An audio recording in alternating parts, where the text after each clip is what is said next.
All right, welcome back and welcome to chapter 2. We're going to be talking about labor supply. So we'll be working with workers in this chapter. Um, After the introduction last week, hopefully you guys were able to understand that. I'm recording this, ahead of time before the class starts. I will have recorded my responses to some of your questions from week 1. So hopefully we're ready to move forward and start really digging into part of this model of the labor market, labor supply curve. So this chapter begins with a little joke from the quip the giver about hard work. So it's the exact opposite of Max Weber's Protestant work ethic and Wallace's exaltation of hard work.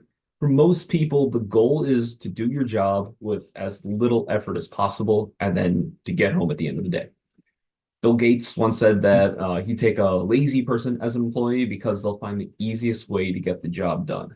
I'm assuming that's holding constant that they're smart. But the lazy person and motivated person are both smart, and they'll be able to figure out the way to get it done as easy as possible. Now, maybe that's true. Maybe that is the best kind of employee. Maybe not. But it does help to understand our analysis of the supply side of the labor market to understand workers' motivations, why they work, and why they make their decisions. So we can start to use this as a building block to understand the labor supply curve, which is really going to come in handy later.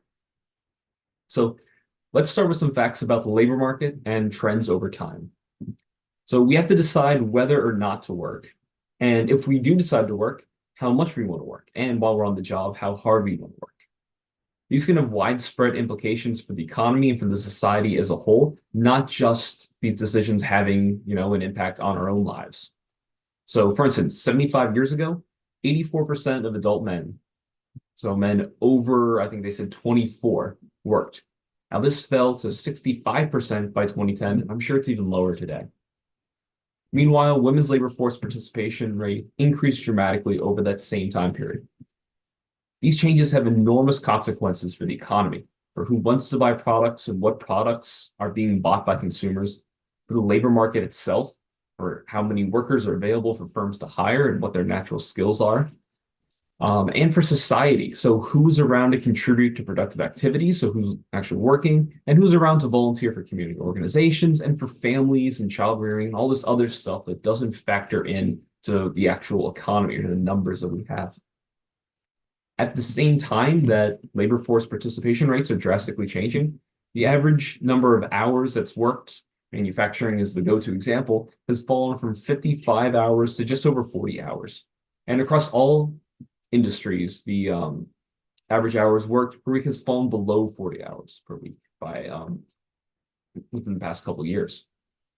So people, both in their general life and in the labor market, want to maximize their well-being. So what does maximizing their well-being mean? Well, some of it is trying to maximize their material gain, trying to have all of the things that they want that make life easier, more enjoyable, however you want to describe it. Some of it is going to be time with their friends, time with their family. Some of it's going to be other leisure activities. Some of it may include religious activities, may involve, really having an enjoyment of raising their family, not seeing it as another way they have to work, but something that's truly fun for them. So if we start getting really specific like this, there are too many to count. And we could break down any of those big categories I was talking about into much smaller ones, and we can probably add a lot more categories too. So people make their decision to work based on how they want to achieve those goals and what their goals are. So maybe they work overtime to help save up for a down payment for a house. Maybe they take a job with more flexible hours or with some days that are remote so they can spend more time with their children and their family. Maybe they decide to work an extra year so they can make one last big purchase before they retire. All these things factor into the individual's decision to work and for how much to work. So in this chapter, we're going to simplify things and we're going to primarily focus on the wage aspect and how they play into a person's decision to work. Now, every month, the Bureau of Labor Statistics releases its estimate of the unemployment rate for the previous month. Remember, this is an estimate, and that's why it seems to get revised down every single month lately. So the survey that they use is called the Current Population Survey, often abbreviated as the CPS. This is a great data source for economists, and pundits watching the economy try to use it to explain, how the sky is falling, how things are falling apart. or why things are going better than they ever have anywhere. But really what the CPS is a survey of 65,000 households every month to gather information about their employment characteristics. They tend to, or they do break things down into three main classifications. So the employed, people that are actively working, the unemployed, people who are out of work but are actively looking for a job, and those not in the labor force, which is people who are not working but also not looking for a job, that don't want to be working at all. The labor force is everyone who's employed and actively seeking a job, or those that are temporarily laid off from their job. Full-time and part-time employees count the same labor force participation rate, and so too does the employed and the unemployed. So look at this. This could matter if we want to know how many total hours people are working, how much work is actually being done. It may matter if people are working full-time or part-time hours. Likewise, for labor force participation rate, because it includes the employed and the unemployed, labor force participation rate can appear higher if more people are looking for jobs but can't find them. So imagine people were not in the labor force before, but are now, for some reason, returning to the labor force en masse.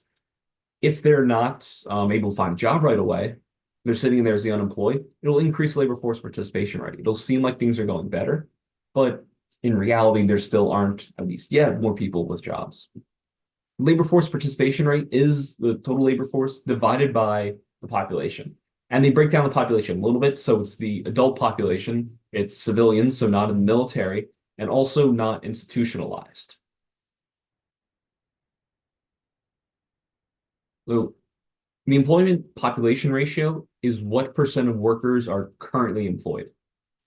The unemployment rate is the number of unemployed divided by the labor force. These are two other very common metrics that we use. What's important to know for the unemployment rate is that it's the number unemployed divided by the labor force. It's not divided by all people. So it only includes those who are actively seeking jobs. So people will often complain when they see the unemployment rate in the news that, hey, there are plenty more people who are not working. This unemployment number is a lie. That's not exactly the case. If you try to use the unemployment rate, it's also up this measure, the number of unemployed divided by the labor force is called the U3. There are 6 different unemployment measures. If you try to use U3 in the wrong way, then yes, it can be dishonest to use that number. So people do have some justification for that opinion.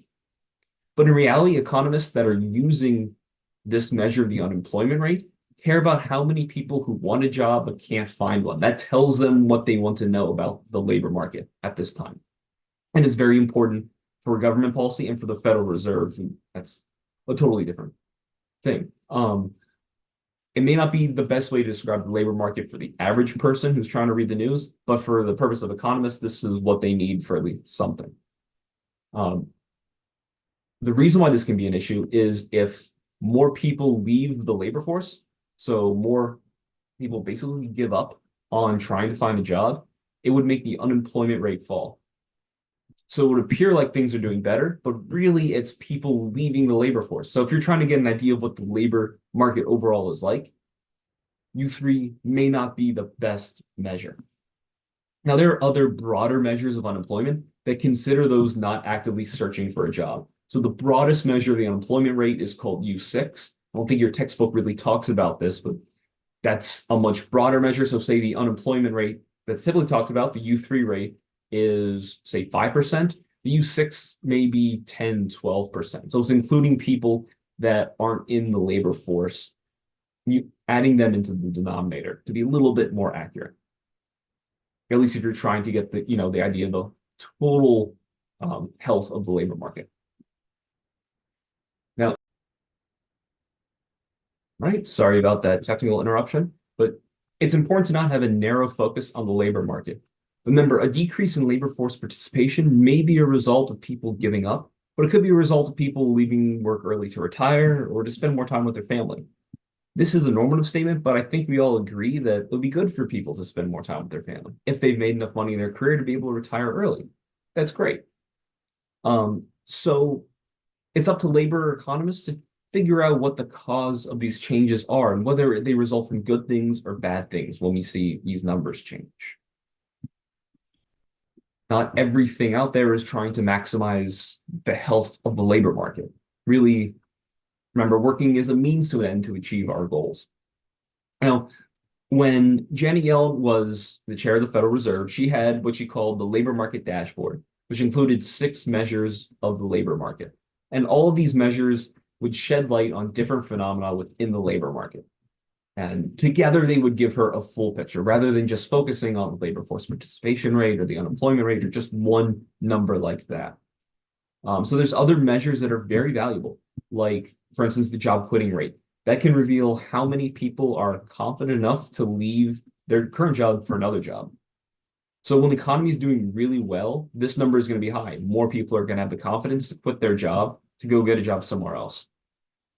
When we're in a recession, the economy is doing poorly, people are much less willing to take the risk of leaving a job they have for another job, especially if they don't have one lined up yet. So this can be a sign of the health of the labor market and the confidence that people have in the labor market and in their own situation. So her dashboard also included the unemployment rate, of course, but also the labor force participation rate, the employment to population ratio.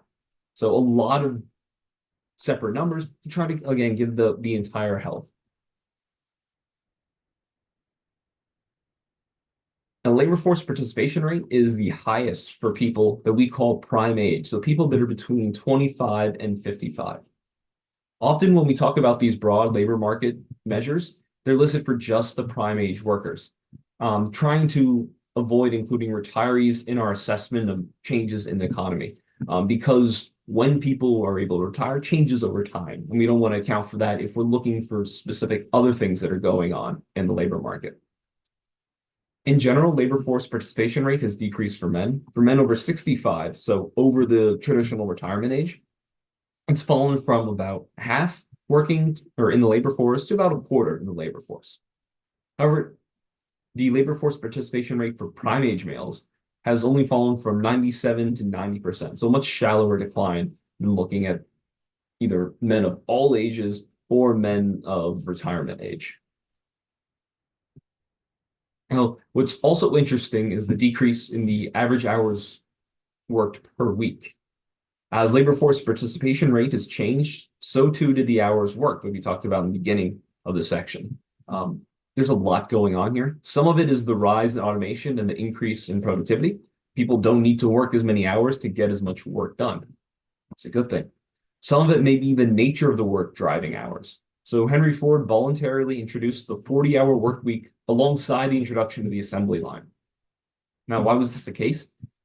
Basically, it's because workers cannot stand doing assembly line work for 12 or more hours a day. So he had to reduce it to 8 hours, 5 days a week, just for their sanity.